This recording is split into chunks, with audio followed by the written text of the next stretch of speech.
Hey there, beloved Ascension pioneers. As you can see, I'm still on my vacation, on my holiday, on my camping trip. Today is my last day, and as you can see, I'm relaxing by my favorite water stream here in the forest called Martuljak. This is here in Slovenia. It's just my future home.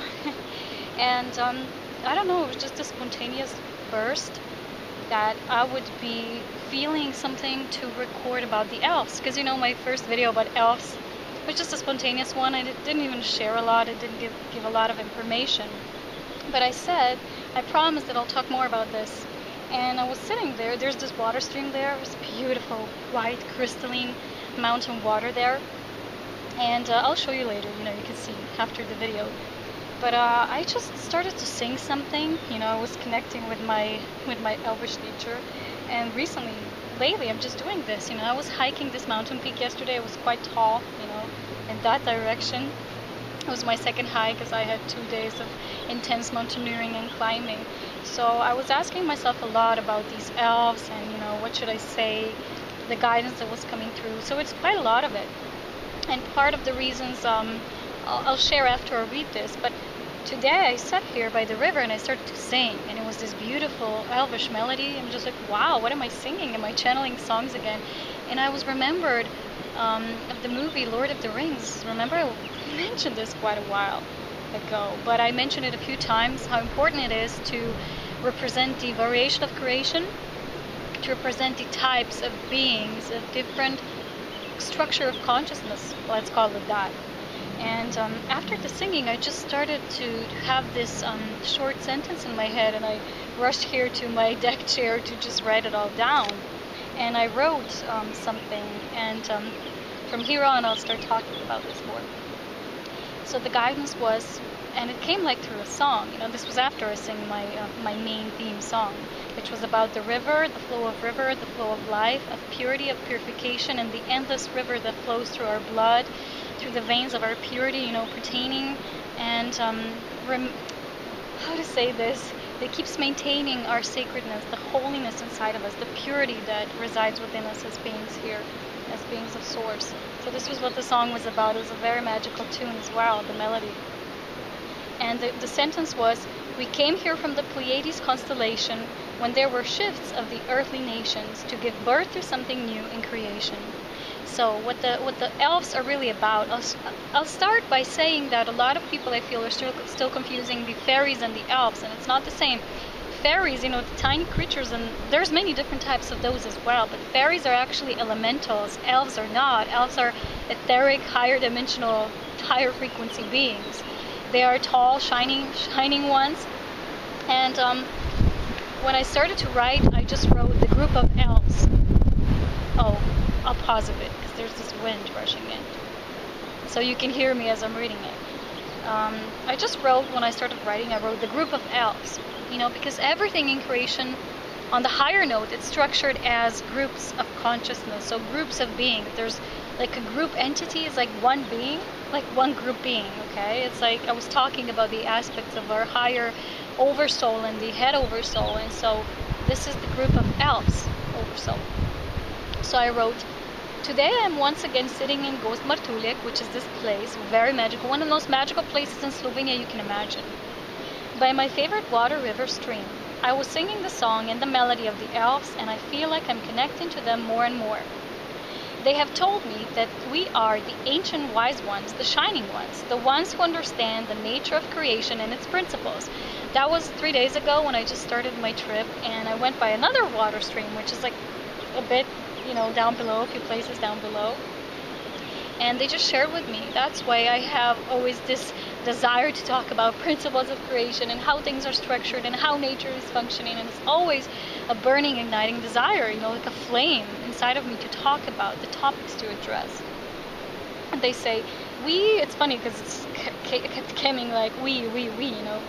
We are the ones who are meant to pass this sacred knowing, so wisdom, to the humans who are rising up to the frequency of New Earth, Nova Terra, so Terra Nova, during this shift of the planetary body Gaia. We have been here during all the major planetary shifts because just like many other beings, there's a whole lot of diversity there. we are associated with the planet in our own way. So each group of beings, of course, is associated, with the planet. But just reading a book from Dolores, I can reach it now because it's there in my chair. But I've been reading about it again, and there's so many different types of consciousness associated with this planet, because Earth is like a melting pot. And I'm sure you remember as well yourself, before coming here, you're like, yeah, I wish to come here. And, with my own abilities and sets of divine attributes, I wish to assist. So, just like other beings, we're associated with the planet in our own way, assisting within our own field of expertise, and understanding. So the awareness that we possess on a soul level as one group soul. There are many different kinds, so groups, just like within all other types of beings. So I call this variation of creation. So we have been keeping the ancient, so actually it's not just the ancient, it's eternal wisdom. So they've been keeping the eternal wisdom alive during all the periods, including the most dead solitary ones, when there was like this sleep of planetary consciousness, when the higher awareness had to go to sleep because of, there were so many civilizations that put an end to their existence that were actually self-destructive, because these were like the experiments, how beings were evolving on this planet, and there's many different sets beyond. But Earth is like, it has a collection of every race that exists everywhere around the entire universe and universes. So even amongst these periods, when everything seemed to be falling asleep, when there seemed to be no life or higher awareness, this wisdom was being stored in the etheric realms. So you might have not seen it physically, but it was there, because Earth has its own, etheric shield, just like we do as well in our body. So this is where the elves actually reside, the etheric, working with the humans who are now shifting, from there. So of course, as all other types of consciousness, many are here incarnated as well. So more to come in the following days and to be continued. So this is what I wrote, and I wish to expand further on that, which is, if you have watched the movie Lord of the Rings yourself, you have seen how the elves are portrayed there, and it isn't far from that truth. Because from everything that I've read or seen in spiritual circles and these spiritual explanations, and people usually dividing types of consciousness to you're Syrian, you're Pleiadian, you're this, it doesn't go deep enough, guys. It's just scratching the surface. You have fairy beings, like it said here in my book. There's many different types, even within the elf realm, the fairy realm. There's always different sets of groups, and they exist within the multiverse. And we exist within the multiverse, and we are multidimensional. We have different aspects of us being alive. Yeah, you see? Beautiful butterfly. Being alive just right here now. So if we say, I'm a Pleiadian, it really doesn't align with the frequency of our nature within the creation. So what our soul awareness is serving for within the grander purpose?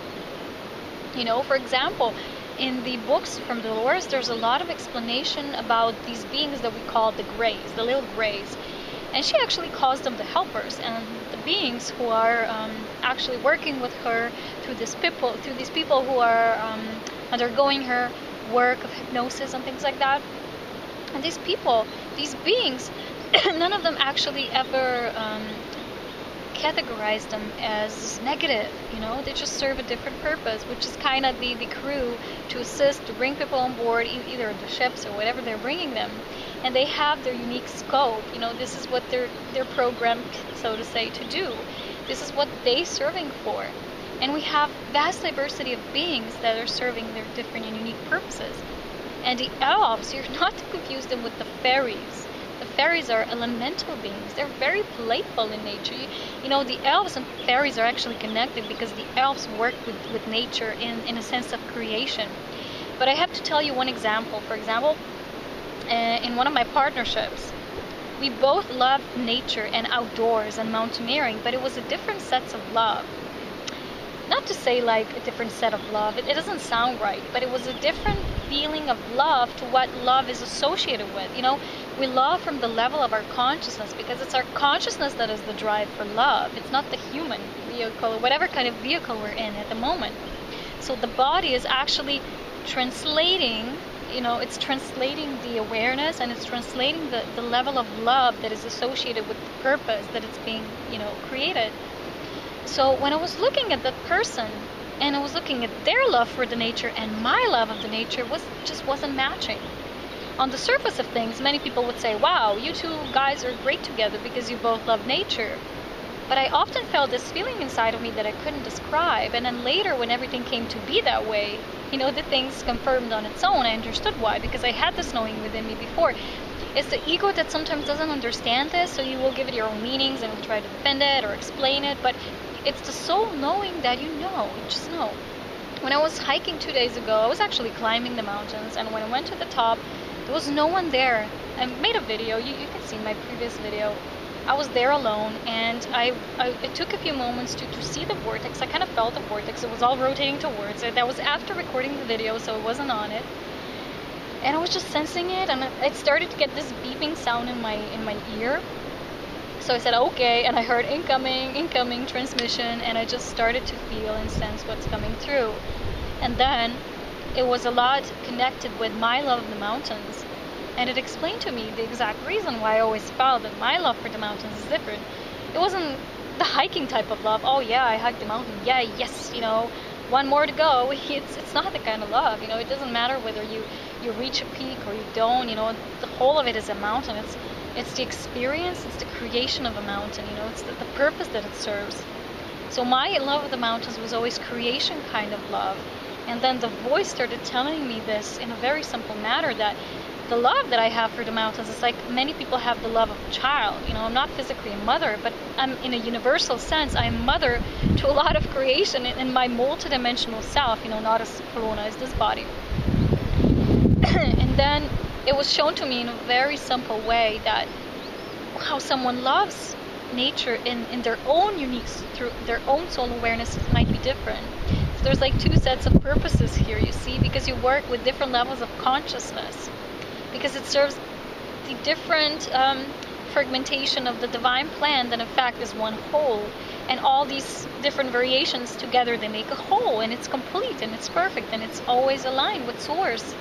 So when we follow ourselves, when we understand what we each serve within this individuality, not whether you're Pleiadian or Syrian, these are just different star systems, different constellations, what you consider it from this earthly point of view. But it's beyond this. How our uniqueness and individuality is serving this entire creation, because all the souls, all the awareness that is created in this vastness of all that is actually serving a unique purpose. And together, like bees, there's so many, but together they work as one group bee, as one group entity. And they're totally connected, they're in sync, they know what they're doing. So I remember I was asking myself, well, can me and this person, can we ever be friends in the future?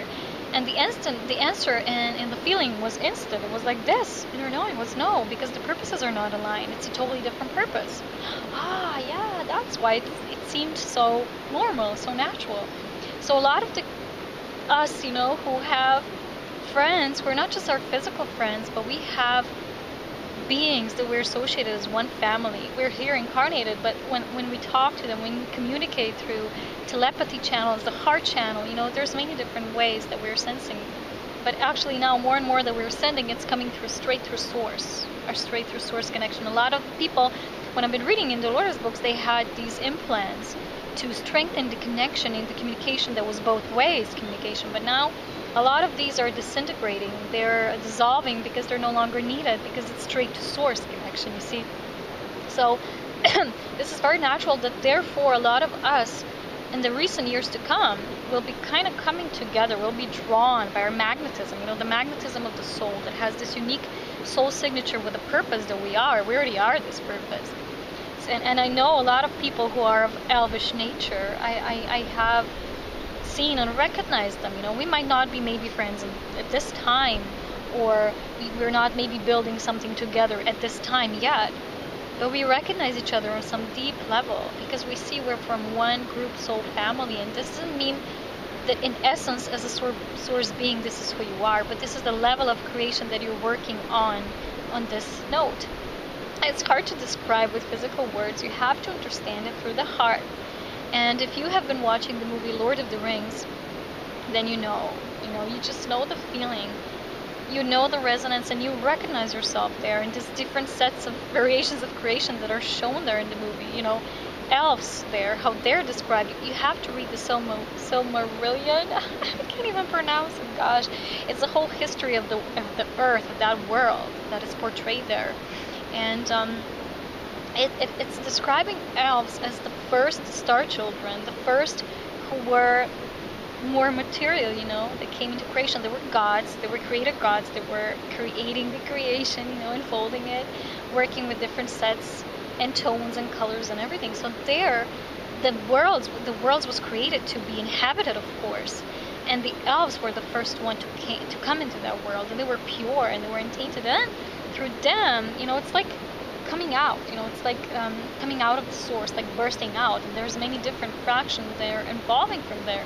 And you have humans, and you have dwarves, you know, then you also have hobbits. There are all these different sets of beings. Then you have the tree beings.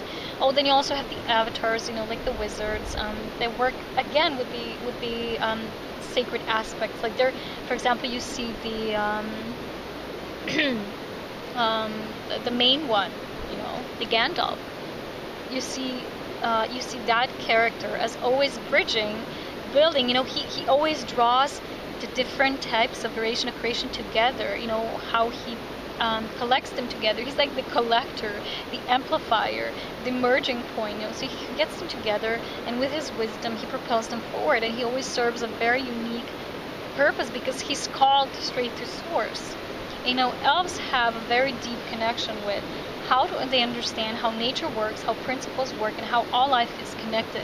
And then they can pass this to other forms of, you know, variation of creation. So the main thing being is, when I was thinking about this 2 days ago, was how it is portrayed there in a most amazing way. And I was associating these two things when I was reading Dolores' books, you know, about the 3 ways volunteers and the New Earth. And it said there about these different, you know, sets of self-destructions here on Earth, and how different civilizations come to rise and they come to be dead again, you know, to self-destruct, and how there was always this new birth. And it made sense because in the Lord of the Rings, when you look at how Arda, you know, the whole creation where they were experiencing, so the platform for them was Arda, and how it's described there. I didn't read the whole book, but I went through it, you know, the different chapters and different events unfolding, and it was very similar because they've been like 4 or something periods.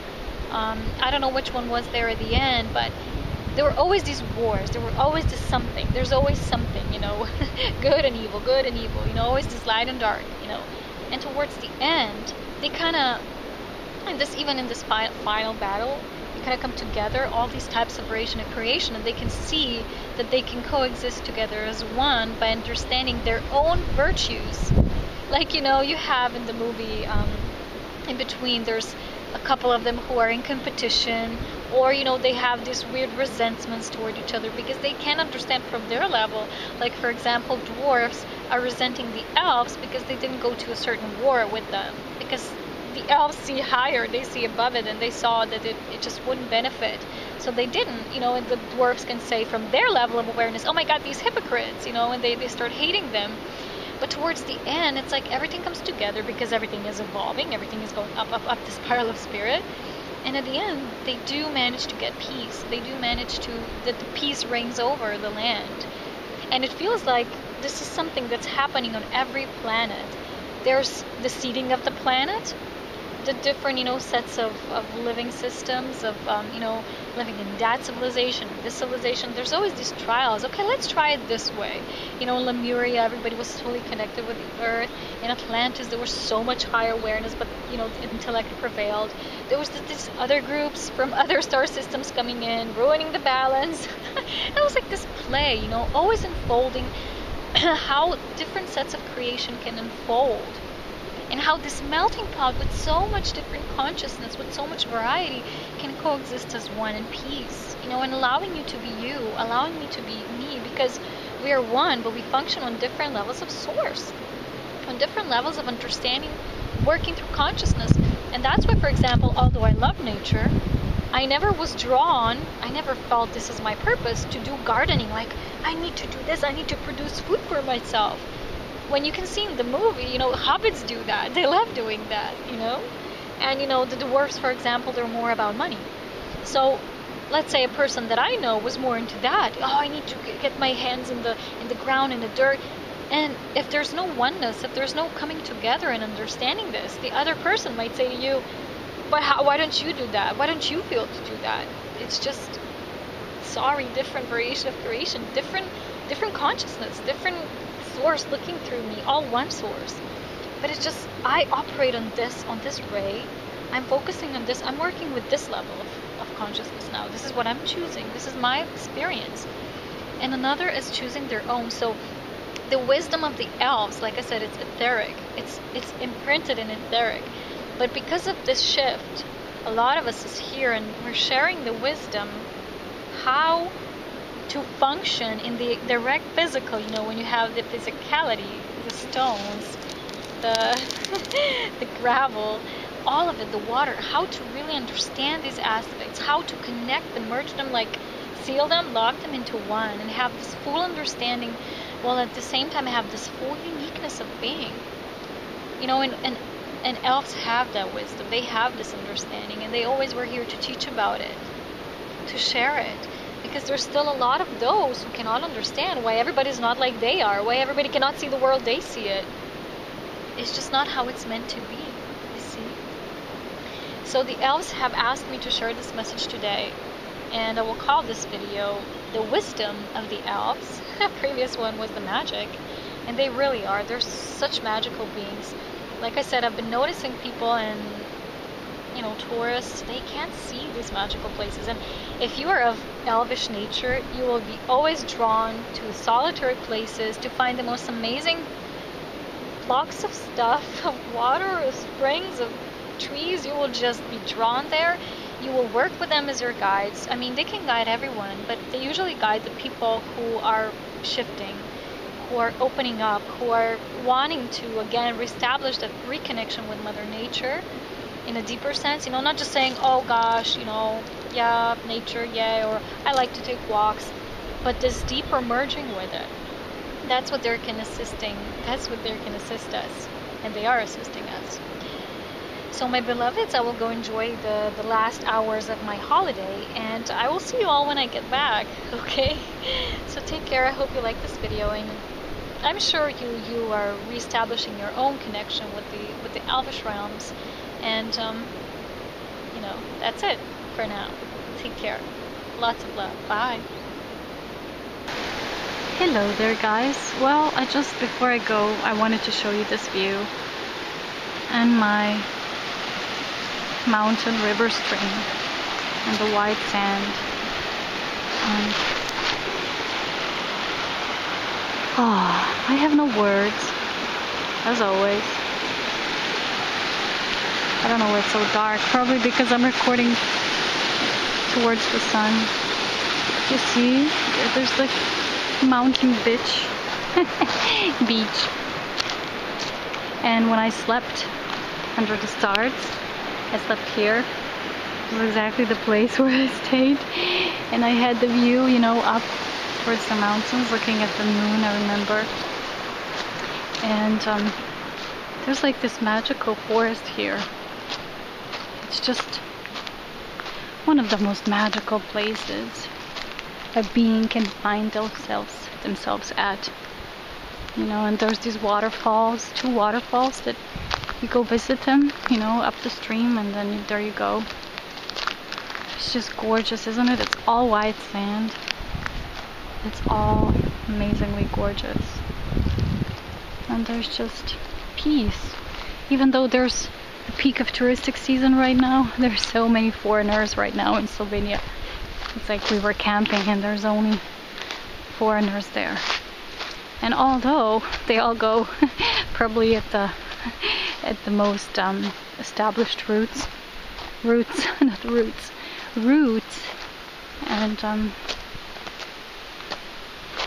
they're not here. So if you're a fairy being, or an elf being, or whatever, you know, nature being in general, you would just find endless way to move your body here. See? Oh, it's just gorgeous in the forest and everything. I'm just walking. I can't get enough of this, you know, it's just me. Probably just me. Probably not just me. Just gonna go by the water. There's a butterfly here. Hello, little guy.